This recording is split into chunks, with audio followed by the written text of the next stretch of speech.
எந்தெந்த பேர்ல இருக்கவங்கலாம் ரொம்ப சந்தோஷமா இருப்பாங்க? அப்படி யாரும் இல்ல. இப்ப என் பேரும் கூட கிடையாது. அப்படி இருந்தா நான் அந்த பேர வச்சு போயிருவேன். நான் சொல்றதுங்க, இப்ப அ உங்களுக்கு ஈஸியா சொல்ற மாரி, புரிஞ்சுக்கிற மாரி சொல்றேன். இப்ப நம்ம ஒரு பிரச்சனைய ஒரு ஒரு விஷயத்தை அனுபவிக்கிறதுக்கு தான் பிறந்திருக்கோம்னு சொல்லி லாஜிக் சொல்லுது.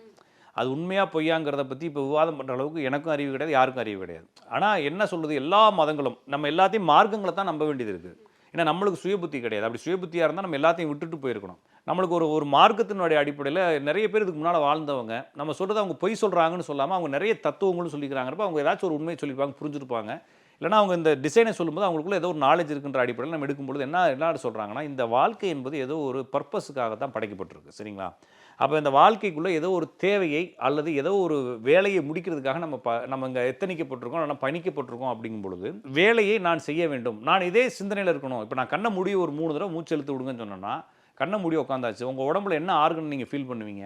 ஒண்ணுமே ஃபீல் பண்ண மாட்டீங்க. கண்ண மூடி உட்கார்ந்தாச்சுன்னா, கொஞ்ச நேரத்துல நீங்களா கவனிச்சா தான் உண்டு மூச்சே தவிர, அதையும் நீங்க கவனிக்க தேவையில்ல. அப்ப ரமண மகரிஷி வந்து ஒரு சொற்பொழிவுல நான் இத சமீபத்துல கேட்டேன். அது எனக்கு நல்லா இன்னும் புரிய வைக்கிறது ஈஸியா இருந்துச்சு. ஒருத்தருக்கு வந்து சாப்பிடுறார். சாப்பிட்டு அது ஜீரணம் ஆகல. அப்ப அது என்னத்த உங்களுக்கு உணர்த்தும்?